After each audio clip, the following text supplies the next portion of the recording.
इंदौर में रहने वाली एक शादीशुदा औरत कविता रैना 24 अगस्त के दोपहर के 2 बजे कविता अपने 6 साल की बच्ची को पिक करने के लिए अपने स्कूटी से जा रही थी। रास्ते में उसे एक आदमी मिलता है जो उसे अपने बातों में फंसा करके अपने रेंटेड फ्लैट पे ले जाता है और वहाँ उसके साथ जबरदस्ती संबंध बनाता है और उसे जान से मारकर 6 टुकड़े में काट देता है और उन कटे हुए टुकड़ों को 2 बोरी में भर कर एक बड़े से नाले में डंप कर देता है। कविता रैना हत्याकांड, कविता रैना हत्याकांड, कविता रैना हत्याकांड, कविता रैना हत्याकांड। हे गाइस, कैसे हो आप सभी लोग। आई होप कि आप लोग जैसे भी हो अच्छे होंगे। आज हम बात करने वाले हैं इंदौर में रहने वाली कविता रैना मर्डर केस के बारे में। ये एक ऐसा केस है जिसमें सबसे अच्छा इन्वेस्टिगेशन किया गया है और ये एक ऐसा भी केस है जिसमें सबसे खराब इन्वेस्टिगेशन किया गया है। तो आइए इस वीडियो को शुरू करते हैं।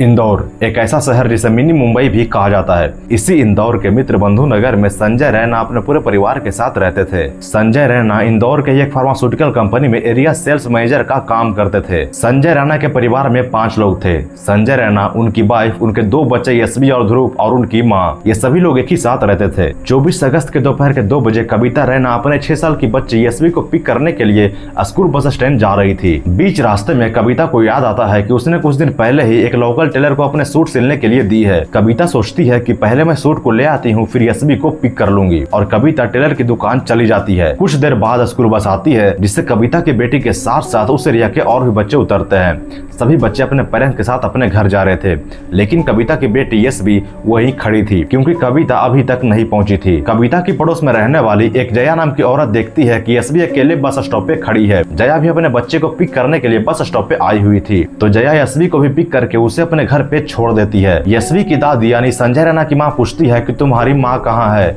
यशवी बोलती है कि मेरी माँ तो मुझे लेने के लिए आई ही नहीं, मैं तो जया आंटी के साथ आई हूँ। उस समय संजय रैना भी लंच पे घर आए हुए थे। संजय रैना कविता को कॉल करते हैं, लेकिन फोन घर पे ही था। सब लोग सोचते हैं कि कविता किसी परिवार के पास गई होगी, कुछ देर में वापस आ जाएगी और संजय रैना भी अपने काम पे वापस चले जाते हैं। शाम हो जाता है, लेकिन अभी तक कविता का कोई अता पता नहीं था। जब संजय रैना अपने काम से वापस आते हैं तब वो देखते हैं कि कविता अभी तक घर नहीं पहुंची है। तो संजय रैना अपने परिवार वाले को कॉल करते हैं और पूछते हैं कि क्या कविता आपके पास गई है, लेकिन सभी परिवार वाले मना कर देते हैं। वो बोलते हैं कि नहीं, कविता मेरे पास नहीं आई है। कविता के परिवार वाले घबरा जाते हैं क्योंकि आज से पहले ऐसा कभी नहीं हुआ था। फिर संजय रैना पुलिस में कंप्लेन करते हैं। वो बोलते हैं कि कविता दोपहर से घर नहीं पहुंची है, वो फोन भी लेकर नहीं गई है और न ही किसी परिवार के पास है। पुलिस वाले भी कंप्लेन लिख लेते हैं, लेकिन वो इस केस को सीरियसली नहीं लेते हैं। 25 तारीख को पुलिस को एक जली हुई औरत की लाश मिलती है, तो पुलिस वाले संजय को कॉल करते हैं और बोलते हैं कि हमें एक जली हुई लाश मिली है,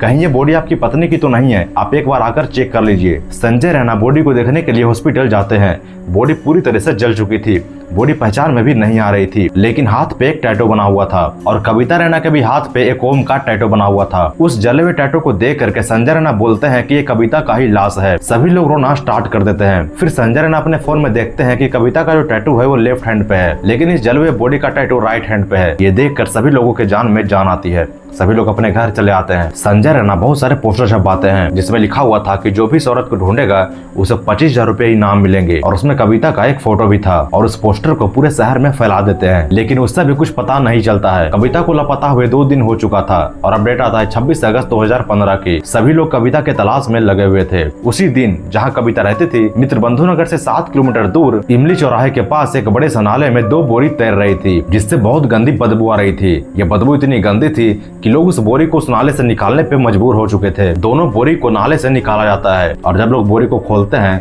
तो उसमें एक औरत की 6 टुकड़े में कटी हुई लाश मिलती है, जिसे 3-3 टुकड़े करके उन दोनों बोरी में भरा गया था। उस औरत के दोनों हाथ काट दिए गए थे, दोनों पैर काट दिए गए थे और गर्दन भी काट दिया गया था। पुलिस को वहां बुलाया जाता है और पुलिस बॉडी को पोस्टमार्टम के लिए भेज देती है। हॉस्पिटल में उन टुकड़ों को एक साथ जोड़ा जाता है और पुलिस एक बार फिर से संजय रैना को कॉल करती है। पुलिस बोलती है कि हमें एक और लाश मिली है, आप एक बार फिर से आकर चेक कर लीजिए। संजय रैना एक बार फिर से हॉस्पिटल जाते हैं और बॉडी को देखते ही पहचान जाते हैं कि ये कविता का ही लाश है जिसे 6 टुकड़े में काटा गया है। उसी समय परिवार के सभी लोग रोना स्टार्ट कर देते हैं। संजय रैना भी अपने मां से लिपट कर रोने लगते हैं। आप खुद ये वीडियो देखिए।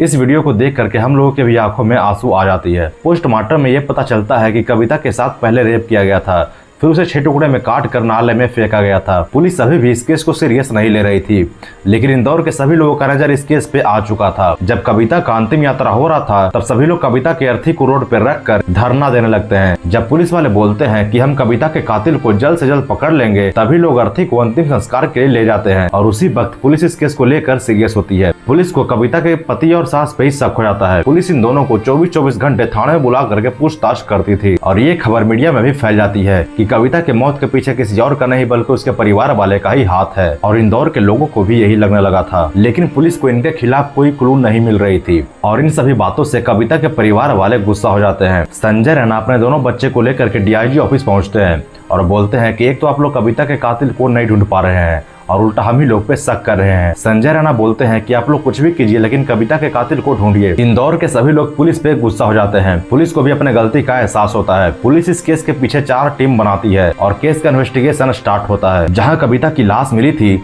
उसी एरिया के एक पार्किंग में कविता का एक्टिवा स्कूटी मिलता है, लेकिन स्कूटी को वहाँ किसने पार्क किया ये किसी को भी नहीं पता था। पुलिस वाले सीसीटीवी चेक करते हैं लेकिन वीडियो क्वालिटी खराब था। वीडियो को साफ करने के लिए पुलिस इंदौर से बाहर भेजती है। पुलिस पता करती है कि 24 अगस्त को कविता घर से निकलने के बाद कहां गई है। पुलिस को पता चलता है कि कविता के साथ जो कुछ भी हुआ है वो उसके घर के 10 किलोमीटर के अंदर ही हुआ है। पुलिस दोपहर के 2 बजे से शाम तक का उस एरिया का कॉल डिटेल निकलवाती है। उस दिन उस एरिया में 5 लाख कॉल किए गए थे। फिर पुलिस उन लोगों का लिस्ट बनाती है जिनसे कविता डे टू डे लाइफ में मिलती थी और उन्हीं में से एक आदमी था महेश बैरागी। ये वही आदमी था जिसके पास कविता अपने सूट सिलवाने के लिए दी थी। पुलिस का पूरा शक अब महेश के ऊपर आ चुका था और इसके ऊपर शक करने का कुछ कारण भी था। जैसे कि जब कविता का लाश मिला था उससे 20 दिन पहले ही महेश ने अपना दुकान स्टार्ट किया था और घटना के कुछ ही दिनों के बाद महेश ने अपना दुकान बंद कर दिया। महेश ने 11 महीने के एग्रीमेंट पे उस दुकान को रेंट किया था, लेकिन वो कुछ ही दिनों में बंद कर देता है। और दूसरा कारण ये था कि मर्डर से पहले कविता इसी के दुकान पे आई थी। और तीसरा कारण ये था कि जब कविता का स्कूटी पार्किंग में मिला था उस पार्किंग गार्ड को जब महेश की फोटो दिखाई गई तो महेश को वो पहचान जाता है और बोलता है कि इस स्कूटी को पार्क करने वाला यही आदमी है। इन्हीं कारणों की वजह से पुलिस पूछताछ करने के लिए महेश को उठाती है और ये पूछताछ 22 दिनों तक चलता है और फिर पुलिस महेश को छोड़ देती है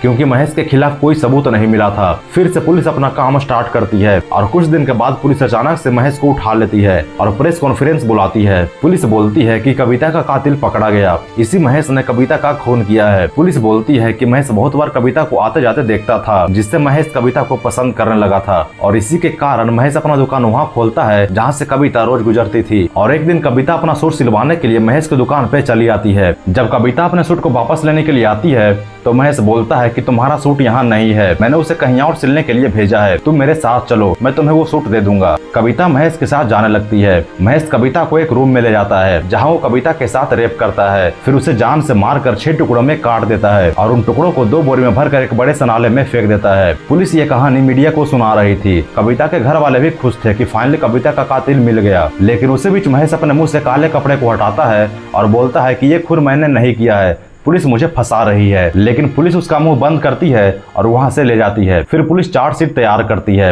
और अदालत में पेश करती है। ये मुकदमा 3 साल तक चलता है, लेकिन फिर महेश को रिहा कर दिया जाता है क्योंकि पुलिस को कोई ठोस सबूत नहीं मिला था और अभी कविता का कातिल खुले में घूम रहा है। ये खून किसने किया है ये किसी को भी नहीं पता है और अब इस केस को क्लोज कर दिया गया है। आई होप कि आप लोगों को ये वीडियो अच्छा लगा होगा। अगर वीडियो अच्छा लगा हो तो वीडियो को एक लाइक कर देना और ऐसे वीडियो के लिए चैनल को सब्सक्राइब कर देना। तो हम मिलते हैं आप लोगों से अगले वीडियो में। तो thank you for watching this video. धन्यवाद।